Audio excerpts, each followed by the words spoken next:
Good evening and welcome to World Online Racing. It is the moment you've all been waiting for. It is time to say hello to the all new and improved F1 25, the first social race of this new game cycle. And we get ourselves over for the first race of this little mini season of social races to the one and only sunny Sakhir Bahrain with its 5.412 kilometre long circuit, 15 turns, 6 to the left, 9 to the right, 3 DRS zones and 3 detection points. This is where things are going to get a little bit interesting as we dive into this new game cycle.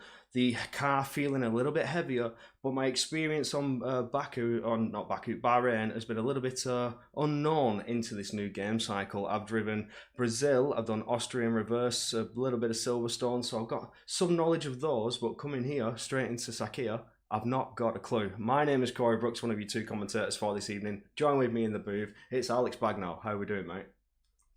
Absolutely fantastic. I am buzzing to be here for the first race. Obviously, a heavily updated track at Bahrain as well. Newly laser scanned, so it's going to be updated. Exciting to see the pecking order once again. But yeah, it's an exciting and overtaking opportunities, especially down to turn 1 and down to turn number 4 with both DRS zones. I could be seeing a bit of DRS checking going on. But it's going to be exciting to see who comes out on top in this first social race of F1 25. Yeah, absolutely. I'm excited to see the way things are going to go. I think you're just knocked out of spectator mode, my friend. Can you just pop yourself back in, though? Let me have a look. But nevertheless, all the drivers are in. We have 20 drivers on the grid, mostly the PC Tier 2 drivers that you know well and love to see on the track, coming here for the first social race of the season for the PC side, and things are going to get spicy. I'm excited to see how things are going to go. My current experience with this game is the two-stop strategy is the fastest, so this is something to maybe take into consideration, especially around Baku. It is damaging on the rear tyres, absolutely tears them to shreds, punishing to say the least. He's going to be focusing on keeping that rear end going and not just get yourself in an unfortunate situation, pick up any damage or unfortunate contacts with any drivers out there on the grid. But I think we are ready to get going. So it will be a short qualifying followed by 29 laps. So I don't know. It's hard to judge who's going to be on top. You can try and think about last season of the drivers that were taking championships or taking victories, but coming here into a social race on a new game, it's still unknown. So this is where the benchmark gets set. Who is the quicker driver out here on this new game with this new style of car? It's heavier. It's very prone to lock up. That's something that I've noticed. It's very, very easy to lock the tyres now. Trying to get the rotation into those cars. You can no longer flick it like you could on 24 without absolutely burning those tyres out.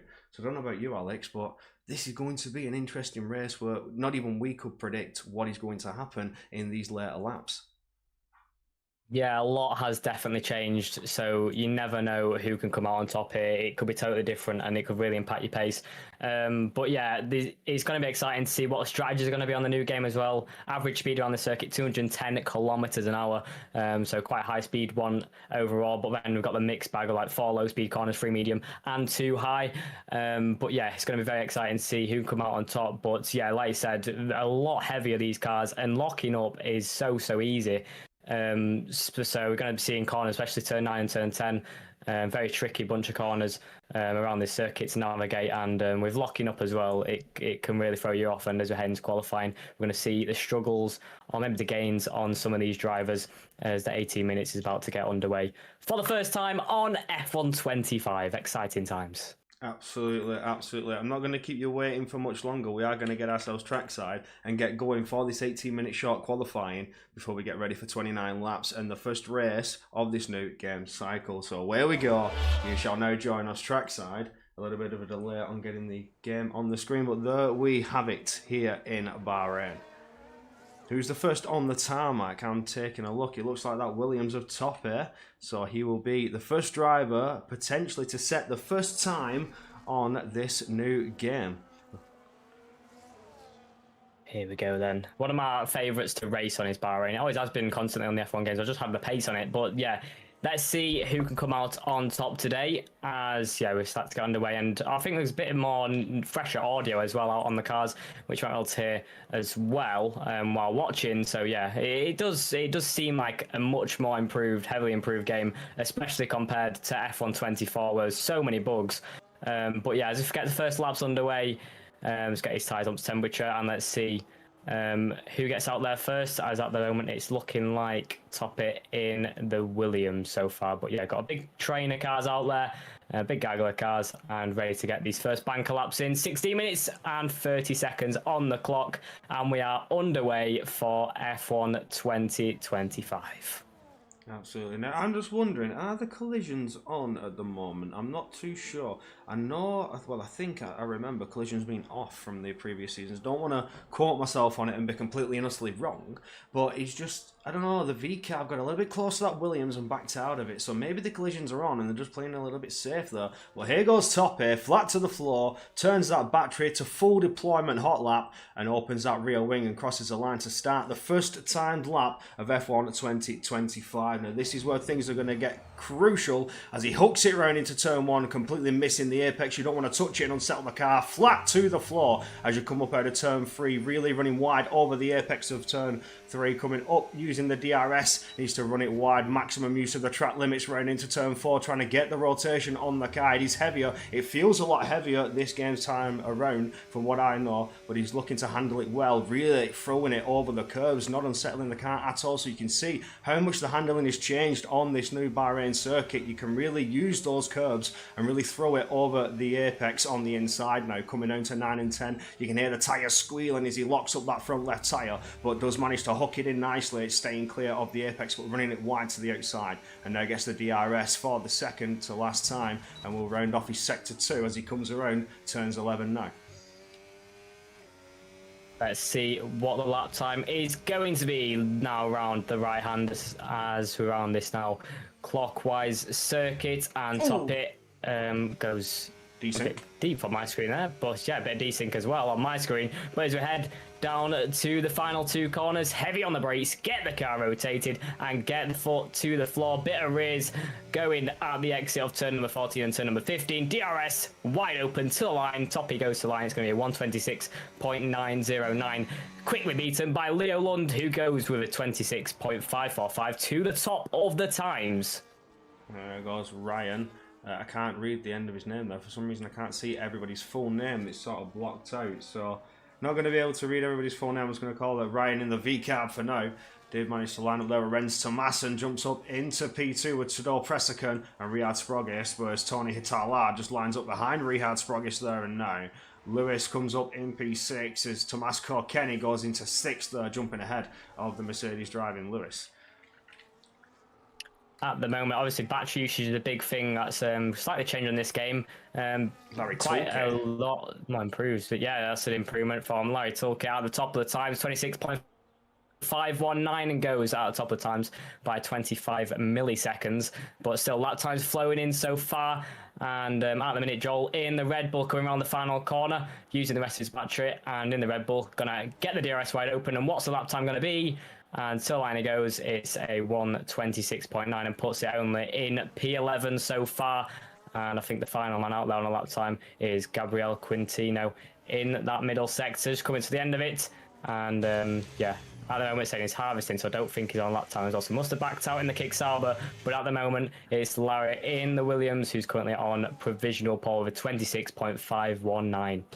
I will put us on board with that Red Bull driving Gabor Santos as he's coming out of turn 3 now and gets that rear wing open to start his first time lap as he gets ready to be a little bit cautious on the brakes and fire it round into turn 4. Now, you're not completely flat to the floor until you get past that slight embanking as you come up towards the infamous 5, 6 and 7. Now, this is where you can really throw it over the inside apex there, as we saw earlier on from a couple of drivers, as Gabor Santos does make a meal out of those corners and absolutely eats them up as he flies round into the famous 9 and 10, trying to keep the car as straight as possible while he gets onto the brakes so he can slow it down and get that rotation around turn 10. And now DRS aided all the way up to turn 11, where he just needs to hook it round that left-hander, make sure he can maintain all the momentum as he's flat to the floor once again around 12, and then again hooking the car for 13. So this is where things are going to get interesting for the Red Bull driver. Can he just hook it round 13?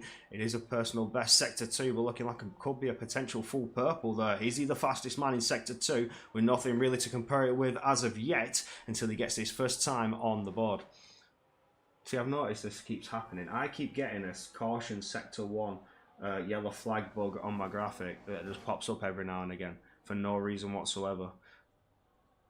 Yeah, I'm seeing it as well, and same with Sector 2. At the minute, Sector 2, but yeah, it keeps popping up in the first sector, and yeah, it's bugging out the whole track slightly. But yeah, at the moment, Santos goes to the top of the times with 26.452. But yeah, obviously, still ironing out some bugs in the game. It has just been released. Obviously, can't see the full names as well, which is quite frustrating from a commentator's side. But yeah, it is Santos who goes to provisional pole so far. Sabrino puts it into P4 in the Aston Martin, and D'Ortenzio puts it into P8 only with 26.6, and in the Aston Martin also. So yeah, still getting these lap times out there, but Banker Lab so far goes to Santos in the Red Bull. So we'll put us on board with Leo Lund, who's currently leading the pack of 8 laps. 3 drivers out there looking to potentially improve on their times. Maybe Leo Lund is thinking he has that 10th in the bag to potentially challenge for pole position against Santos. Santos waiting a little bit longer. Don't forget track evolution. Certainly it was a factor in F1 24. There's no reason why it can't be in F1 25. So you can see Santos benefiting and getting pole position as the time started to close in to the 10-minute mark. But now Leo Lund is going to try and improve on that time and challenge for pole position, a driver that we've seen take victories in seasons beforehand, and now in 25 he's looking like he's a driver still on the pace, still challenging for race victories, not affected too much by this new handling that we've been given in 25. Let's go then, Leo Lund, for the second lap in this social race here at Bahrain, here in qualifying, as going around the outside of the Aston Martin, starting his lap in the V car with 10 minutes to go. Leo Lund for Veloce Academy gets the DRS wide open and crosses the line, and let's see what he can do in this V cab as we head on this dash down to turn number 1. As heavy on the brakes just after the 100-meter board, get the car rotated as fast as you possibly can and past turn number 2 and turn number 3 when you get the DRS wide open. Bit of overtake as well for Leo Lund on the route down to turn number 4, as heavy on the brakes now with a slight uphill incline over the crest, and get the power on once again with a bit of battery usage in sector 1, and by 20 milliseconds is improving in that first sector alone. Heavy on the brakes at turn number 8, get the car hooked up and on the power on the curb on the exit, use a bit of battery, and as we head down to the trickiest corner say on this track, into turn 9 and into turn 10. Very easy to lock up on the inside, but nails it pretty much spot on as Leo Lund. This could be a great challenge for pole position today. 9 minutes on the clock on the route down to turn number 11. Throw the car in as much as you possibly can with these heavier cars, get the power down, and on a long right-hander round turn number 12 past the sector 2 line. Is it improving by off? It is purple, and 800th of a second improving is Leo Lund in the first 2 sectors. One final sector to go, one main corner to go at turn number 14 and turn number 15. Heavy on the brakes, rotated. Is this provisional pole for Leo Lund as he uses the rest of that battery, opens the DRS for the V-Carb? It is provisional pole at 26.441 and goes to the top of the times with 8 minutes to go. I expected nothing less from a driver like Leo Lund. He's certainly one capable of taking victories, never mind pole position. So beautiful lap there, jumping just 11 thousandths of a second ahead of Gabor Santos. Santos is on an outlap, but we will jump on board with another driver to see where they're going to place themselves. The Ferrari, is that Cameron Dowds? Yes, it is. 2 tenths up currently on his time, so he will be looking for an improvement that may put him up to the top 10. Barely scraping along the cusp unless he's got some sort of improvement out of the final few turns, as he does, but jumps up just to P12. So it is an improvement for Cameron Dowds, a driver who was bringing quite a challenge at the back end of 24. Maybe these new handling physics are just not to his liking so far, taking a little bit longer to warm up to it. Or maybe Bahrain just not one of his favourable tracks. That is true. Luca Rapassa put it up to P4. It's quite a steady middle sector as well for Luca Rapassa. I think it did go purple for the Mercedes, but into P4 only. I think Tamash in the McLaren stays in P12 and sets the exact same lap time as D'Ortenzio in the Aston Martin in P11. But still, drivers out there so far as you look further back, and I think that's Tom in the Kick Sauber on lap time, and the Mercedes further up of who's that? I can't see. Which car? Whereas I'm looking at Lewis in the Mercedes so far, heading out of turn number 10. But yeah, Nice. heading on the long route down to turn number 11, heavy on the brakes, gets the car rotated, and once again on the power, a bit of desync as well, unless he has just backed out of his lap, which I think he has, heading into the sector 2 split. 3 seconds down, I think he's completely backed out of that one, but there is a Kick Sauber lurking on that rear tail. Gabriel Quintino certainly going to pump in this lap. He's coming down that sector 3 straight with some speed, as he's now going to try and hook it in. As Santos goes a 10th clear once again for another new pole position time. Gabor Santos certainly absolutely contending for what could be a victory here. Gabriel Quintino, 4/10 improvement, a 26.458, lining him up on the front of that second row, where you have Santos and Leo Lund lining up that front row. Santos, certainly a driver with some pace here in Bahrain in these new cars. This is going to get a little bit interesting, I've got to say. Absolutely. D'Altensio was improving in the first sector by 800th, but I think backed out in the middle sector so far. No, but the Kick Sauber. Oh, he's 3/10 up. Oh, he's still improving. Never mind, he just used a bit, just harvesting on the exit of turn number 11. But D'Altensio break into the final main corner, into the final braking zone, and get the car hooked up on the exit. It looks very tidy on the rears through the final section. DRS wide open. D'Altensio puts it on provisional pole at 26.318 and goes to the top of the times. What a lap! That's Kick Sauber into the pits. Absolutely, what a lap indeed. Daniel Gottschalk as well, also into the pits. I think that's it for your second runs. And Angelo D'Altensio being the quickest driver out there. When I saw that sector 2 split, he hit the line and I saw 3/10. I thought, hold on a minute, this could be Paul. I kept the camera on him, and dead right it is. Angelo D'Altensio to the top for now. Absolutely. So obviously using a bit of harvesting during the lap as well, charges the battery back up. And I think Tudor in the Ferraris on an improvement by about a 10th and a half as he heads into the final sector. So yeah, you've saved the battery quite well as we head on the anchors for the final time in this lap.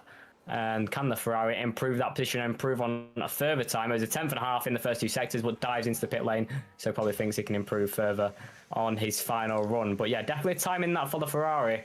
10th and a half up in the first 2 sectors alone. Can you see how much? 4 minutes, right? I just got a slight glimpse of how long was left on the timer, because this caution sector 1 and sector 3 keeps just flashing above my timer, and I can't tell you how long's left of qualifying. So it's just under 4 minutes now, with me just waffling on for a few seconds of qualifying left. So here come the final runs. Everybody's dived into the pits. He's going to wait for that final moment to get out there where the track evolution will be at its finest and the grip will be no better, and they can really find every 10th, 100th and 1000th of a second that could propel them to pole position. Here's your current pole sitter, Angelo D'Altensio, joining all those drivers in the pits, slapping on some fresh boots and waiting for the last second to take it to the track. Absolutely. 3 minutes on the clock. We finally see it as Sector 1 is finally clear for the first time in the session. It is but yeah, D'Altensio. Is it still not? I say it's still not for me. Oh, it's just gone clear anyway. And it's D'Altensio on provisional pole. And is there any more in it? A 26.3 so far. Can we get into the 2s? I think we might just well do that. But yeah, likes of Leo Lund going to want to set a bad time as well. Gabor in the Red Bull. Quintino, Sabrino. I mean, it's going to be very tense for pole for these final runs as drivers coming out for their final out laps for the first social race on F125 here in WOR. It's D'Altensio. That's on provisional pole coming out for the final run. Who can grab it? Oh, I'm on board with JST, rocking the Alpine colours. I like the blue on the Alpine. I've never really been a fan of the pink, but that blue, I'm digging that this year. I do like that. It looks very nice on the car. And we will follow him through to see what sort of time he can produce before we get our eyes on the drivers who are looking good for pole position. I think Angelo D'Altensio is the last driver out to the track as well, so he's left it to the absolute last second. Yeah, absolutely. That's track evolution will be in his favour, but not by a lot. So yeah, gonna have to leave it all on the table there. But yeah, JST, you do say right on this game. I like riding on board with the Alpine. Looks a lot better than the old game, that's for certain. But here we go. JST comes across at the final corner, and DRS wide open for the final time in qualifying. A minute 30 on the clock. Can JST improve from the back of the grid as we head past 150 meters, or past the 100, heavy on the brakes, bit of a lock up as he turns in as well, JST, but gets the power down on the route past turn number 2 and turn number 3, DRS wide open, using the battery on the route down to turn number 4, and heavy on the brakes past the 100-meter board, uphill incline, over the crest, DRS on the curb, ERS on the curb, sorry. The 10th up in the first sector alone. Needs a bit more than that, though, if he wants to contend for the top 10. Heavy on the brakes at turn number 8.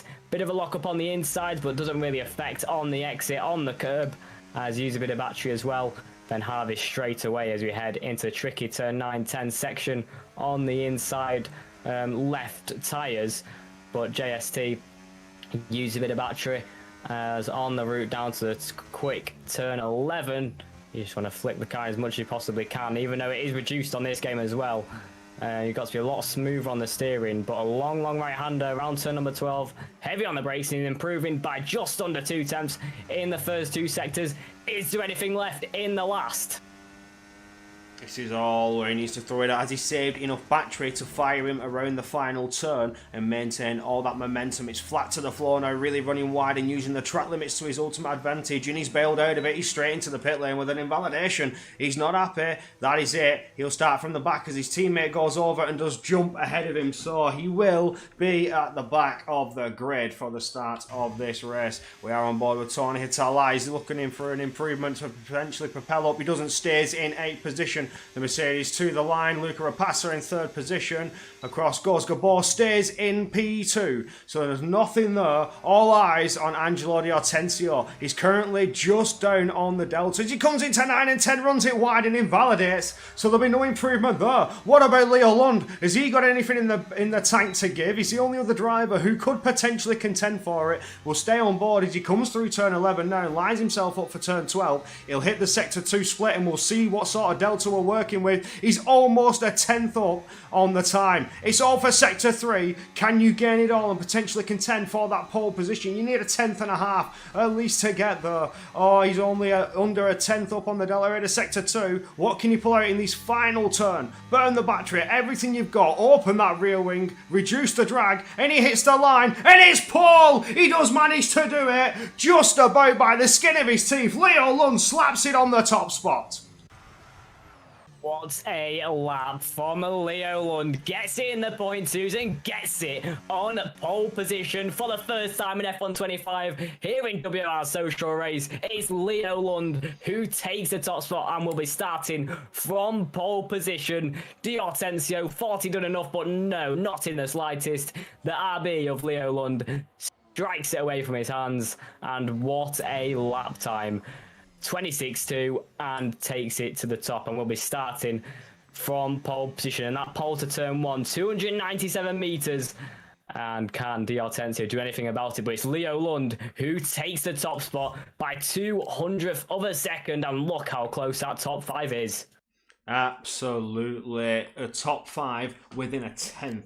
But as we go down the order, everybody is under 0.7 of a second to pole position. It is mighty close here in this social race. So even then, nobody's been caught out napping. A little bit of some surprising moments, to say the least, but it is for Leo Lund to take that pole position and get going on 25 with a bang. Now, I'm going to assume that everything is normal and we have a lobby restart. Now, I can't remember if I saw anything on the Discord mentioning a lobby restart. If there's anybody in the chat who could inform me, are we doing the standard restart procedure or are we going straight into the race?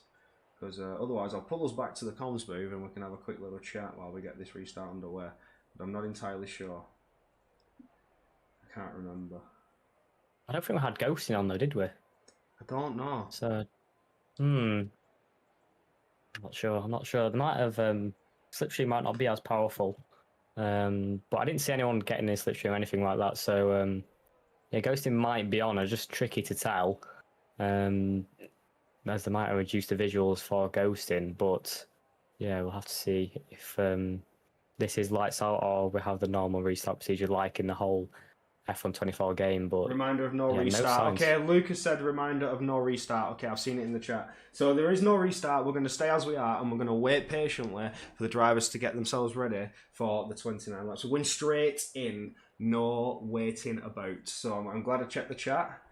We can go whenever. Luke has made the call, so here we go. It's all ready and all up in the air to play for. There's no championship at stake. It's all for glory. It's all for victory. It's just to say that you have won the first social race of WOR in 2025. That is what everybody is waiting for. Let's see. Here we go then. For the first time WOR here in F125, here in Circuit, Leo Lund on pole position, and the silence breaks, and the battle begins. It's a great start from Leo Lund. Can Hortensio get to the inside line? He's fighting off Luca Rapassa, who's going around the outside of not just Angelo Hortensio, but on Leo Lund around the outside. Can he make it stick on the exit of turn number 2 on Angelo Hortensio? He absolutely can. Hortensio on the track, as in the background, that's the kick Salvo Quintino into the barriers, but it's a great start for Leo Lund. Luca Rapassa gets into P2, and both the Aston Martins are fighting. Absolutely scrapping side by side, just an inch between cars, not even an inch, as the battle is still continuing, and it looks like we're going to see a big boy send from the Williams drivers, really throwing it out there, as well as the Alpine drivers. That's Top A getting into a rough and tough with the Alpine of Sergio Sabrino, and he does get on through, potentially opening the door for Gabor Santos to get in the mix, but he doesn't yet. Everybody getting dangerously close, almost rear-ending, bumper barging everybody coming through 9 and 10 there as they slam on the anchors. Dirtier is absolutely disgusting in this game, as something that I have learnt the hard way. That's the only way I can describe that. Trying to follow cars very closely and stay clear of any form of incident is ever difficult when you're lacking that front aero load on the brakes. But everybody's got themselves into a nice neat order now after that little bit of a catastrophe with Quintino sent off the track. I hope you didn't get any damage, but we'll soon find out if he gets into that pit lane. All in all, it's been carnage on that first lap. Drivers sending it out, elbows out, bumper badging. There's a Red Bull off the track. It's Joe Marquardt,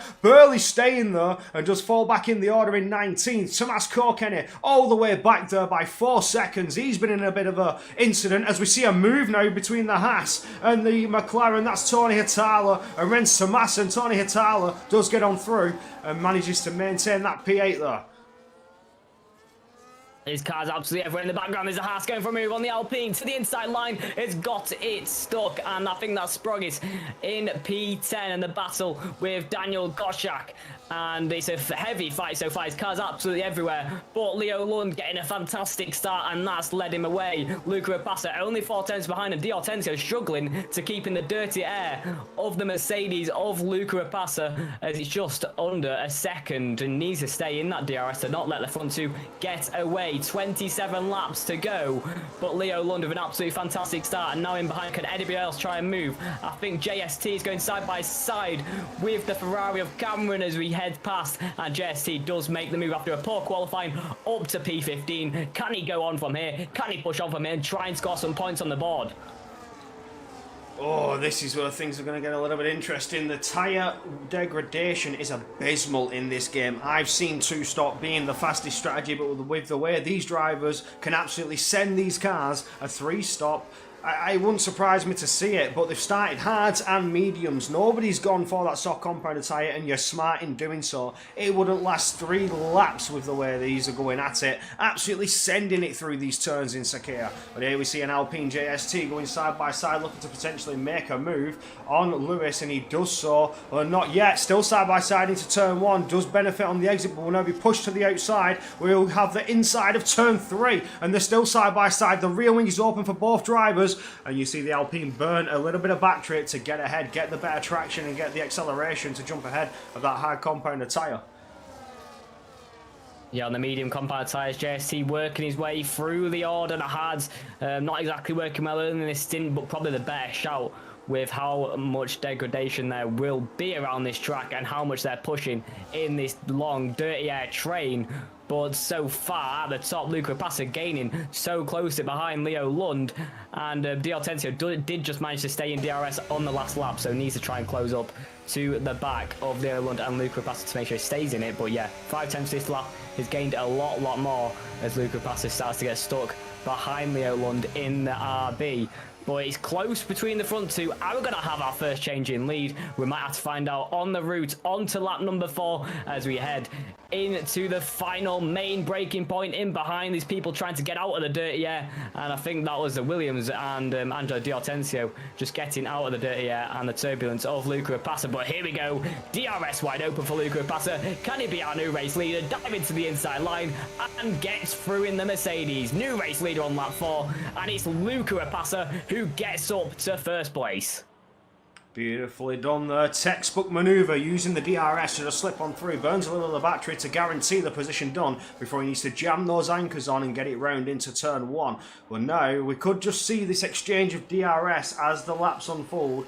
These drivers at the front both running the hard compounder tyre, so they're going long into this first stint. They're just going to keep exchanging, not battle too hard and risk any unneeded tyre wear. So the medium runners behind for the likes of Larry Tulke and Sabrina, I think, is another driver on the medium compounder tyre. They're going to try and push and get through these cars because they're going to be stopping first.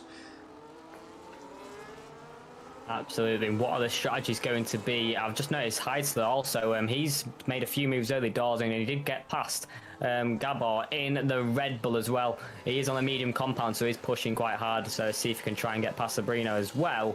But so far, nothing separating these drivers. All still in the main train, apart from Tamash at the back in the McLaren. I'm guessing that's after a lap 1 incident. But Luca Passa, Leo Lund, D'Artenzio, our top 3, and can Leo Lund get back through this time around? But you can see the drivers trying to get out of the turbulence so much, as it's just so much trickier in that dirty air on F125. But as we head with the DRS wide open, who's going to be making the moves as we head on the route up to turn number 1? Is anybody at all? As we've got no change in the lead, but in behind in the midfield pack, everyone just staying put so far. Yeah, but he just sort of running the pace now. They've made the moves early on, tested the waters, see where they could get through. I think they're realising that the tyre degradation and the dirty air is a big factor. We see cars slipping out of it every chance that they can get to get away from it, just to help them with the braking and getting the rotation in and not lose out too much time and burn out those tyres too much.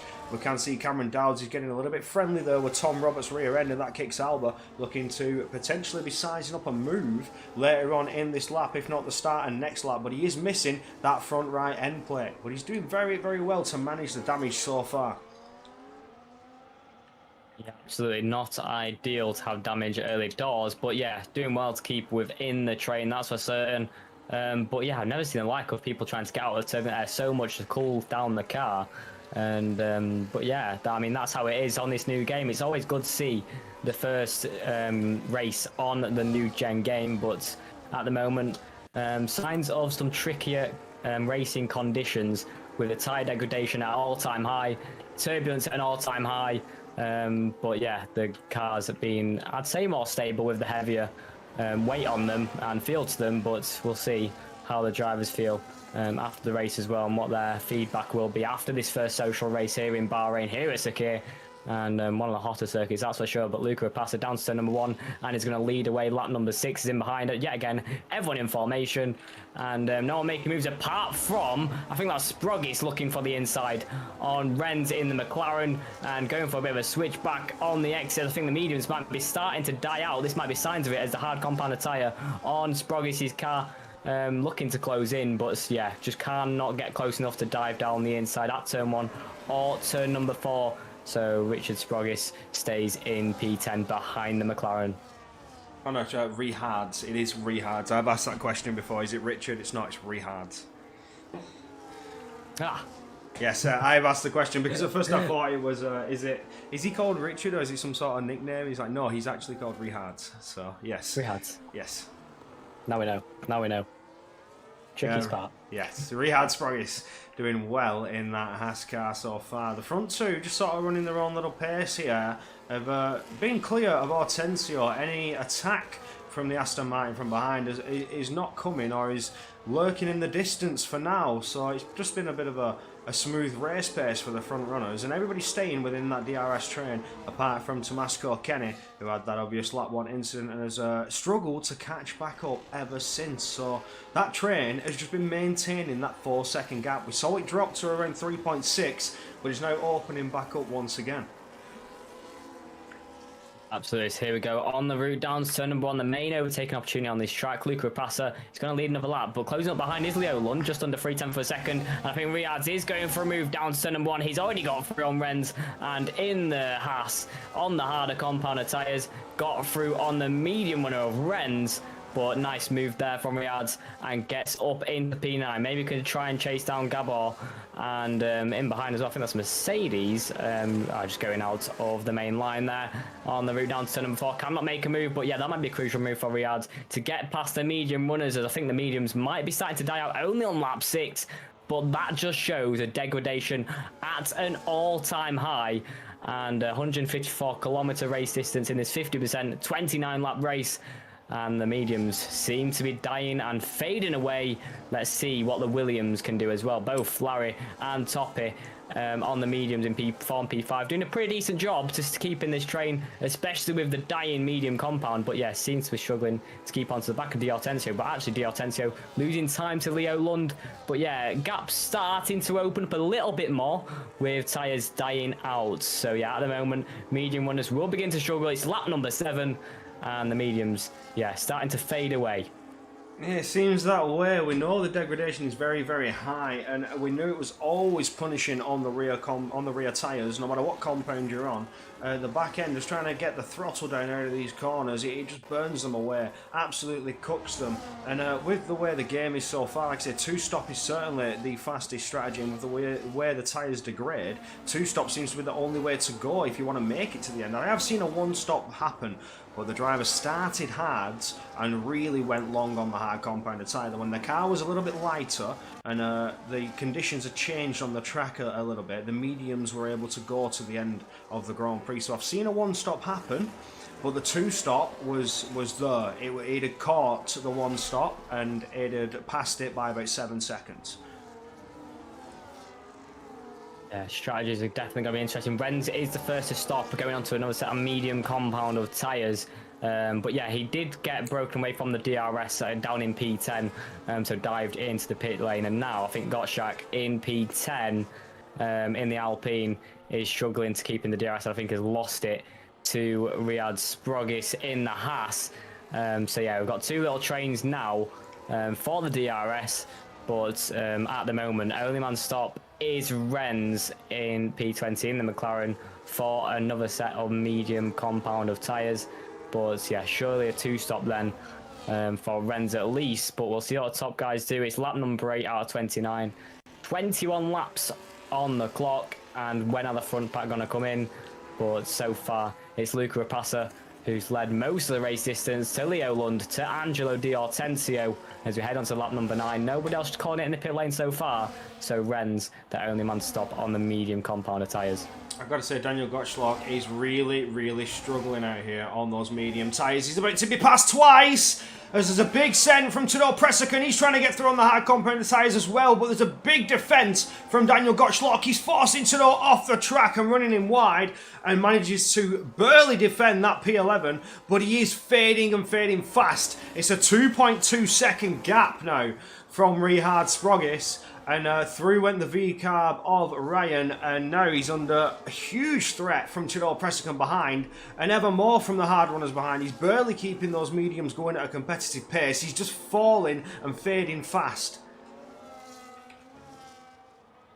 These 2 separate trains as well are going to cause a bit of havoc. Obviously, the second train getting a bit desperate to try and get through, but the mediums are dying, and that's for certain. 20 laps on the clock, only 9 lap race distance for these medium compound tyres, and they are toast so far. But yeah, this second train going to get a bit feisty to try and get through on Daniel Gottschalk as well, who's struggling on the medium compound tyres. He's already lost about 8/10 of a second to Ryan in the RB in P10, and that 2.2 second gap to the front pack of Riyadh Sprogis at the back of it.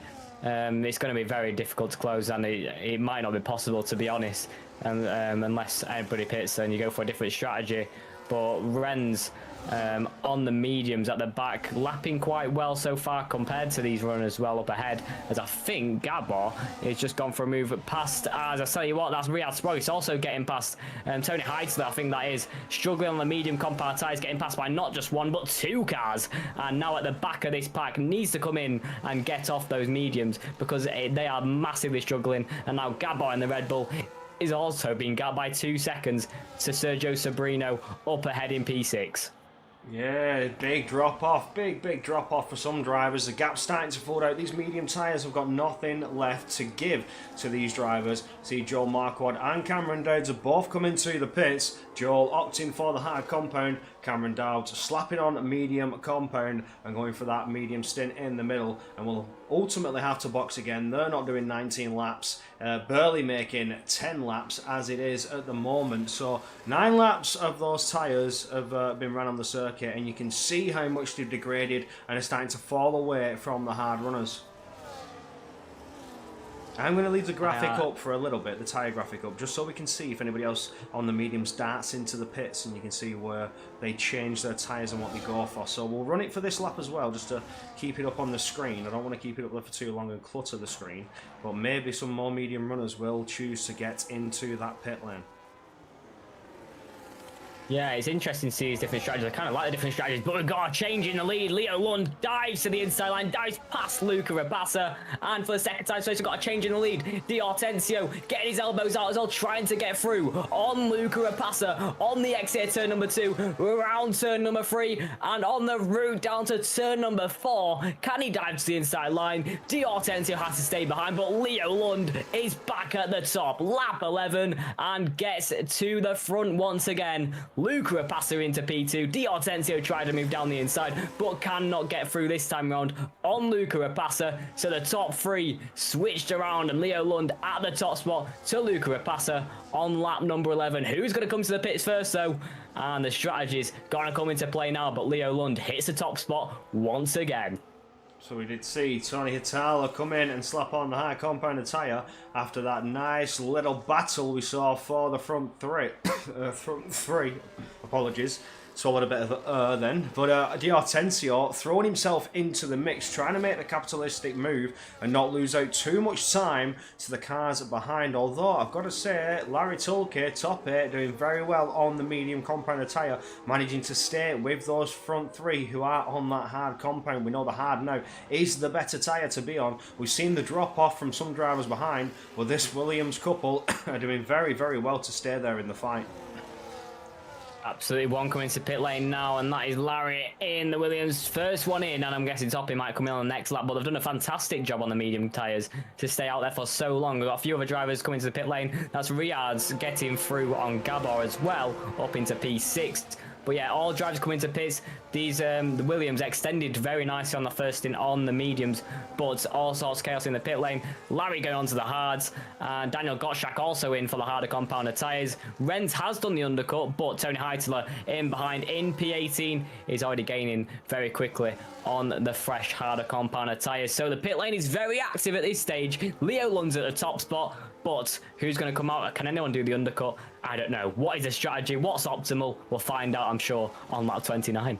Only 2 drivers still running used mediums at this point, and that being Toppe and JST. So keep your eyes on the board for when they're going to box and swap it out. It wouldn't surprise me if it is this very lap, as I've got to say, Toppe has done very, very well, but he's dropped 1.8 seconds now since the pit stop phase. He was using the DRS of his teammate, who was using the DRS of Di Hortensio to stay within the fight, and it's now a 1.8 second gap as his teammate has left that fight, and he's just no longer in that DRS. But Toppe expected to box at the end of this lap. On board were Riyadh Sprogis, who may be under a bit of threat from Gabor Santos behind. These are all running hard compound tyre now, apart from those at the bottom of the field who have swapped and implemented part 1 of their strategies.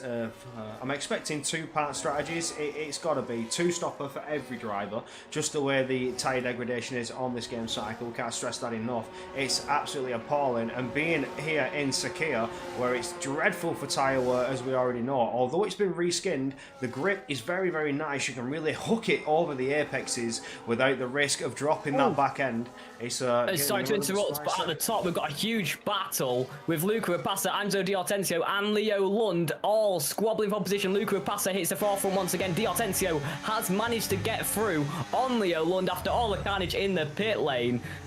These guys absolutely squabbling out on track on the harder compounded tyres. They don't want to lose too much time. They could definitely get undercut and be under threat from the pit stopped. But so far, these guys not easing off. Luca Rapassa back at the top spot, and Angelo Di Hortensio has finally made a move on Leo Lund this time around, and not Luca Rapassa, but up to P2. Sorry to interrupt there, but that's a huge squabble in the top 3. Absolutely, call it out, call it out. It's what we're here for. The crowd want to see. The crowd want to see. And that is what we shall try and provide. While I was too busy squabbling on about the way tyre degradation is, the front 3 drivers leading the pack and have led it for the last 13 laps have the squabbles. But they are still all running, like we say, the hard compounder tyre, seeing how long they can go before they need to box. The 2-stop strategy being the fastest strategy. The tyre degradation is brutal. And especially here in Sakia, the last game cycle, it was already brutal. You can really send it over the apexes on the new reskinned, and the grip limits are very forgiving, but the degradation hasn't changed a bit. That we can say for a fact.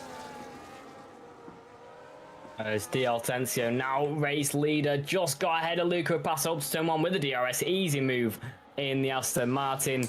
Not as much squabbling from these guys this time around. Otherwise, you never know, Sabrino could actually catch up if they keep squabbling like that. But yeah, Angelo Di Hortensio hits the forefront for the first time on lap number 14. And what's that going to impact when they come into the pit lane?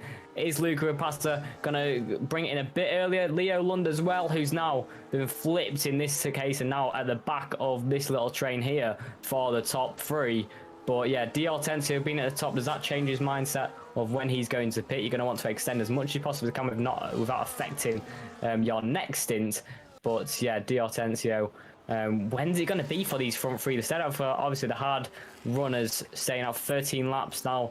When they're going to have to come into pits, I'm guessing for the medium tyres it will be. Softs will definitely not be used here at Bahrain with the degradation as it is. But yeah, just under half race distance, and Di Hortensio at the top spot, Luca Rapassa and Leo Lund our top 3. I'm just crunching numbers, and I think the 1-stop could be on the cards for everybody who is on the hard compounded tyre to start with. So it seems to be that if you start on the hard compounded tyre, you may be up for a 1-stop. But if you start mediums, it's got to be a 2-stop. It's just, I feel like the degradation's too high on the race start on the mediums for it to be a 1-stop.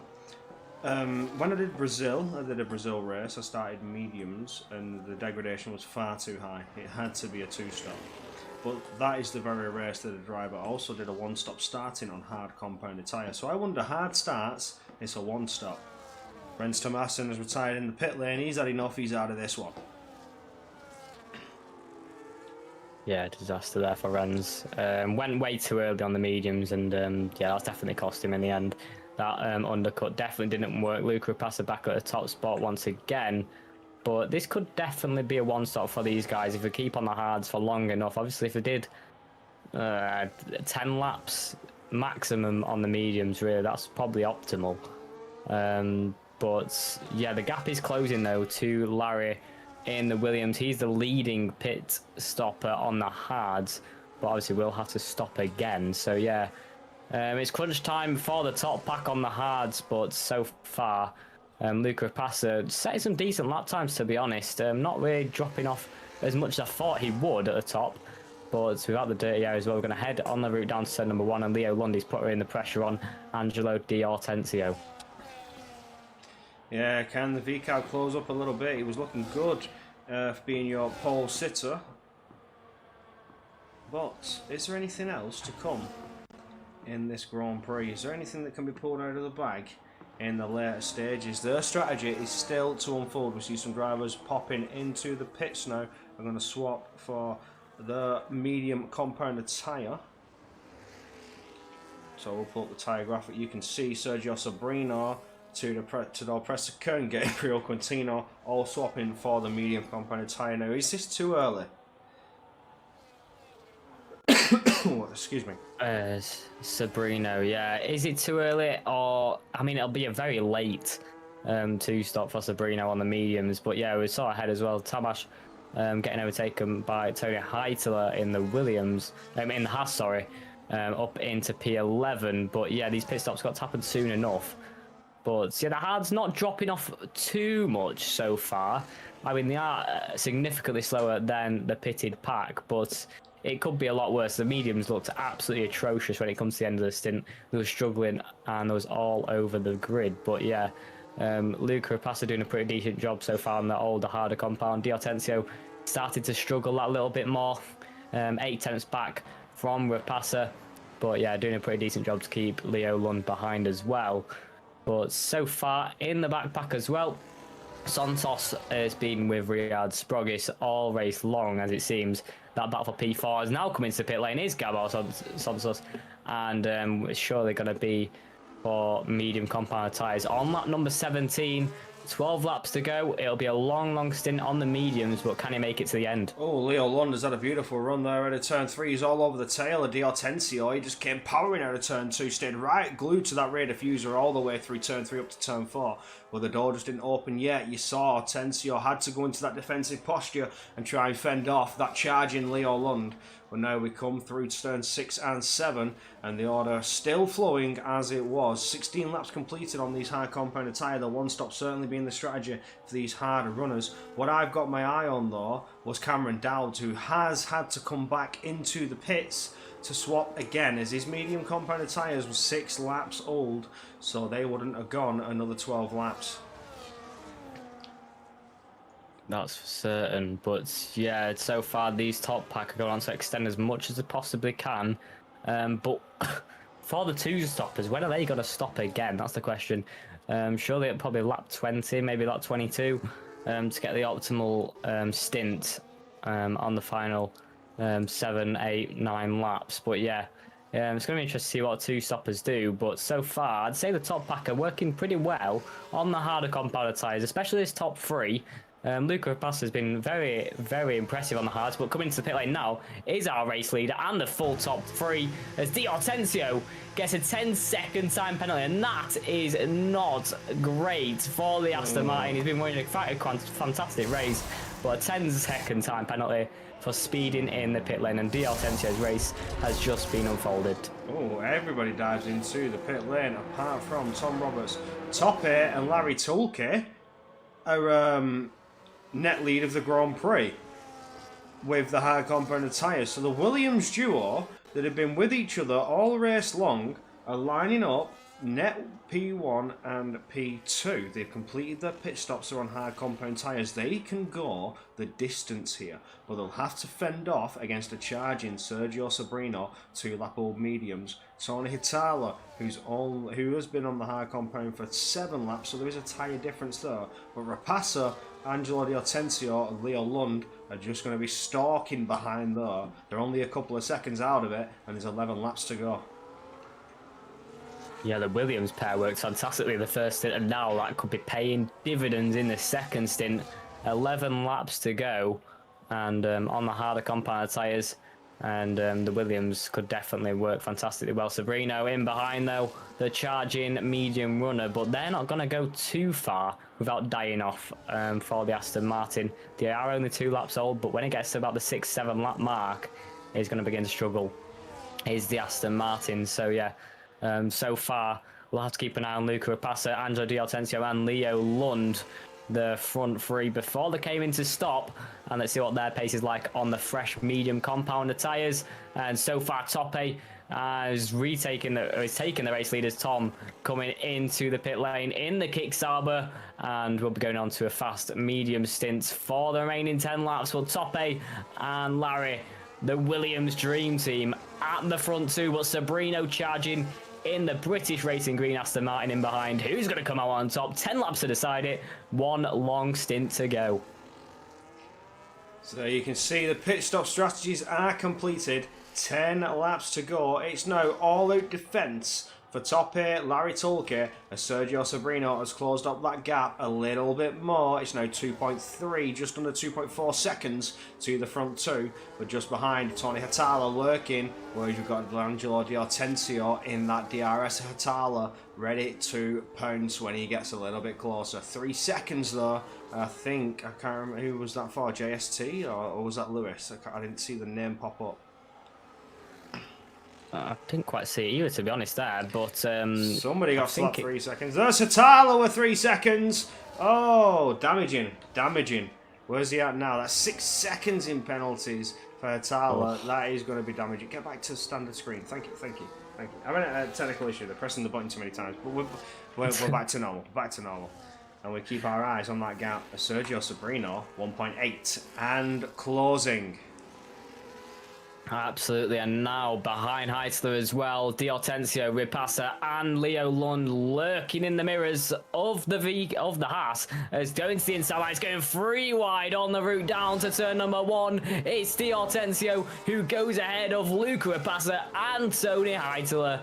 And D'Ortenzio up into P4, but has that 10-second time penalty, but Luca Ripasa sitting happy in behind, just following him through of the traffic on the older tyres. And Leo Lund has been gapped quite significantly, about 1.2 behind Tony Heitler in P6, and needs to catch up if he wants to fight the likes of Luca Ripasa for maybe even the race leader. Oh, there we go. Luca Ripasa grabs a 3-second time penalty, and that could be huge for the battle for the lead, as Tope will be sitting pretty happy. No penalties at all in the Williams, and the race is slightly leaning in Tope's favour on the older, harder compounded tyres, but no penalties at all. Sabrino can be the only man really to take it away from him at this stage. 9 laps to go. No penalties for Tope and Sabrino, but 1 for Ripasa, 1 for D'Ortenzio with a 10-second, Heitler with a 3-second, and yeah, these penalties everywhere really. So yeah, the top 6 could definitely be twisted around, and Tope, race leader so far with no penalties, is in a fantastic position to go on and win this race. So this just gets me asking the question, these time penalties coming, is this dirty air playing a massive factor in the understeer that these drivers are feeling, which is just getting them running a little bit wide and outside of those white lines? We know how much these drivers like to push track limits. That's where the time is. That's where you can just get that little bit extra rotation through some of these corners. And with that dirty air, you're already pushing to the maximum limit of the track that you can use. You just slip over that white line with the understeer, and the warnings are flooding the track. Yeah, absolutely. That's Heitler's race well and truly over. I think he knows with those penalties he's not going to finish anywhere in the top 10. But yeah, track limits becoming an issue. And like I said, I think Dirty Air is definitely a factor here. Everyone's struggling so far to keep it within the white lines. But yeah, Tope and Sabrino doing a fantastic job so far to not get a penalty in dirty air conditions. Tope running nicely out front with the clean air ahead of teammate Larry. And yeah, Sabrino kind of been halted a bit more on his progress to get within the DRS. The gap, 1.3 seconds, and now the medium tyres reaching over 5 laps. Is he going to start to struggle for the remainder of this long 8 laps to go on the medium compounded tyres? But yeah, he's starting to fluctuate a bit more. Is that gap? And Sabrino struggling to get within a second, but maybe this or next lap is going to have to pounce and try and make a charge for a race leader, whereas those mediums will definitely die out a bit too quickly. But Tope is running an absolutely fantastic race so far, and doesn't seem signs to be struggling too much on the old hards, but there's still a long way to go on those tyres as Luca Ripasa sets fastest lap, quickly taken away from Leo Lund with a 29.4, who started to set a bit more pace. Sabrino getting passed by Luca Ripasa down to turn 1 as Ripasa flies through, and now is going to put the pressure on both the Williams at the front two. Yeah, this is where things are going to get interesting. The Aston Martins came together. Sabrino, D'Hortensio fighting away. D'Hortensio's on that inside line. He's trying to get it off, but he'll now be forced to the outside as they come side by side. There's contact and a wheel lock between D'Hortensio and Sabrino, and it's Hortensio who pulls on through, and Sabrino pushed onto defensive from Leo Lund, who's lurking behind, looking to capitalise on that battle as the Aston Martin lost out huge time. Absolutely, the Visa Cash Racing Bull making contact with the rear of the Aston Martin as well on the brakes at turn number 8. And it's so close between the pack. Leo Lund, his progress being halted, was setting fastest laps and starting to benefit with these medium tyres and starting to set a bit more pace like we saw in qualifying and early doors in the race. But yes, quickly halted by Sergio Sabrino and D'Hortensio going side by side. But so far, Luca Rapassa charging in the mirrors of Larry in the Williams. And let's see, as we head on the brakes, round the final braking zone, if Luca Rapassa can hit the forefront once again and get himself within a fighting chance of winning this race still, with a penalty to his name. Anything's to play for with all the cars behind him, Tope especially in the race lead. But Luca Rapassa gets through on Larry. Angelo D'Hortensio stays ahead as Leo Lund gets ahead of Sergio Sabrino finally for P5, and now still within DRS can now charge on and try and fight for this race win as well. Tope's in the race lead. Repassa's up to P2, a penalty. Larry's got a penalty, and so has D'Hortensio, and Leo Lund is your next runner without a penalty down in P5, and now out of the DRS is now ahead. Angelo D'Hortensio making a move at turn number 7. You don't see many there, but D'Hortensio flies around the outside without the optimal line and gets through up to P3, and the Aston Martin has got a fighting chance to fight Luca Rapassa and Tope to cause chaos and havoc within the top 3 with that 10-second time penalty. Absolutely. Now this is benefiting Leo Lund a little bit as he's lurking on the tail of Larry Tulke, using the DRS to try and close back up. Your pole sitter's not really there, but Tope is under absolute insane pressure from these cars behind. Is he going to lose all the time that he may have had? You saw how far ahead he was and how quickly that gap has been diminished and dropped away as you see Rapassa lurking on his rear diffuser ready to attack. I suspect into turn 1 on lap 24, the following lap, we shall see. Rapassa will be diving into the lead and Hortensio will be trying to slip on through following him. But now here we go, slipstream, DRS, burn a little bit of the battery. Are you closing in enough to make a move? There goes the defensive posture from Tope, trying to force D'Hortensio the long way around as well. He's not letting it go without a fight, trying to squeeze him hard over the apex. But D'Hortensio, you can see the grip difference. He's just got better traction, able to hook it over that apex and get the power down and stay side by side with that Williams. And now he's looking for the long way around, just an inch between the cars as the Williams tries to squeeze him out of it. And Burley maintains that P2 position and manages to defend what was a challenge from Hortensio behind. Oh wow, look at that out of the hairpin on turn 8. He's going to get a run coming down into 9 and 10. Will he be able to pull it off around the outside? Do an Alonso move? Not quite yet. The battle still on between the Williams and the Aston Martin as we now get DRS aided once again. This is beautiful for Rapassa. He's just pulling away and he's under no threat from behind. The gap just opening up, and that 3-second penalty is going to mean nothing in the end. If he can breach that 3-second gap, Tope defending like he's got a gun pointed to his head. Absolutely, Leo Lundy's going to want to fight his way through as well if he wants to fight for the race win as well. But Tope under significant pressure on lap number 24. It's still quite relatively clean fighting from the lot, so it's a pleasurable fight to see. D'Hortensio tried to make his move, but this time around it's going to be a pass crossing the line in net P2. But here we go, D'Hortensio, Leo Lund and Sergio Sabrino putting him under pressure. There goes Hortensio, there goes Leo Lund, and Tope demoted down to P4. Can Leo Lund maybe put the pressure on Angelo D'Hortensio on the route down to turn number 4? I don't think he can this time around, but as we see, down to turn number 4, heavy on the brakes once again is D'Hortensio, who gets himself up to P2. It's Leo Lund in P3, and Tope demoted all the way down to P4. The Williams' race is just being unfolded, and those 12-lap old hards are just being made to look like absolute rubbish now compared to these fresher mediums, but still 4 laps to go, anything to play for. Rapasa in the lead by 2 seconds, and his real fight is going to be with Leo Lund for the race lead. But yeah, 5 attempts in it so far. Rapasa needs to put his foot down and get a move on, but Leo Lund is going to try and put the pressure on and stay under 3 seconds to take the race win for the first time in F1 25 here at the social race for World Online Racing.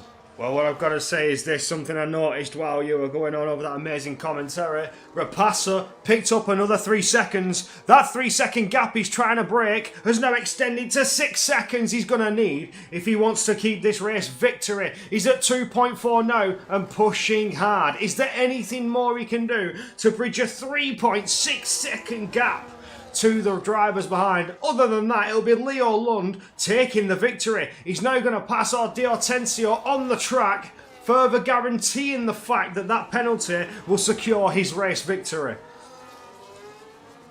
Nice move there from Leo Lund. Had to get through on D'Ortenzio to not let him hold up, but still 6 seconds for a passer. That is way too much. Leo Lund is showing some pace now. He's got through the traffic. He's weaved his way through and now in the net race lead with 3 laps to go.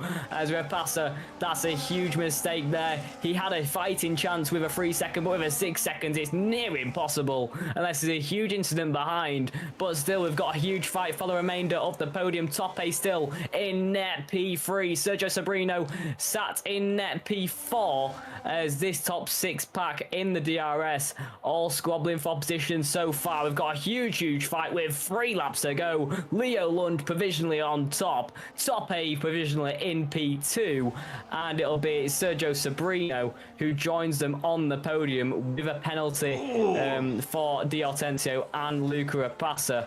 So yeah, 3 laps to go. Can anybody else throw anything in the mix to try and get themselves onto the podium? And let's see if Tope and Sabrino will fight on the next lap to try and decide that P2. But it's Leo Lund in the next net race lead, and so far it'll be a near impossible job for Luca Rapasa to gain that 6 seconds. Here we go once again. Oh, absolutely. Things are spicing up though at the back end of the field. We saw a wide running JST in 9 and 10 and a charging Tom Roberts who's going to make another move and get himself up into P13. But we'll jump back to the front of the field as everything starts to close up a little bit. Tope almost in the rear diffuser of Angelo D'Ortenzio. He's looking to maybe be pulling a little bit more pace out of the bag now as those medium tyres start to lose their grip and the hard start to become the favourable tyre. But even though Tope has ran quite a significant amount of laps more than the mediums, they're still proving to be a little bit more grippier as he's caught right up to the back of that Aston Martin and the V-Carb.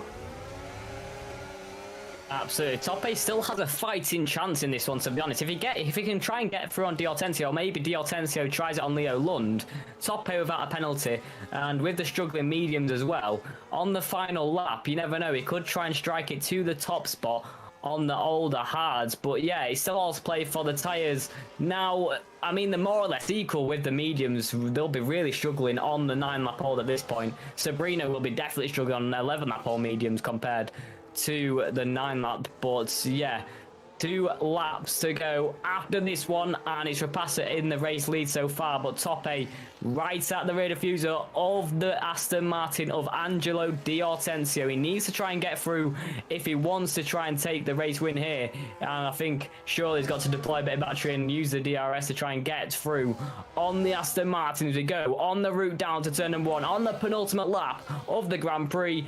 It cannot make the move, and Tope stays down in P4, net P2, and Angelo D'Ortenzio stays ahead, and he gets another 3-second time penalty to greet the car behind him, Tope. So yeah, another penalty for Angelo D'Ortenzio, taking him well and truly out of the mix. But Leo Lund, faultless so far, and without a penalty, gonna take this race win surely, with a 2.7 second gap as well. So the V-Carb running a fantastic race from pole position, and a penaltyless race is surely going to take him to the top spot. We have a battle ensuing between a kick-start with Tom Roberts trying to slip his way through on Ryan in the V-Carb, and he does so with ease.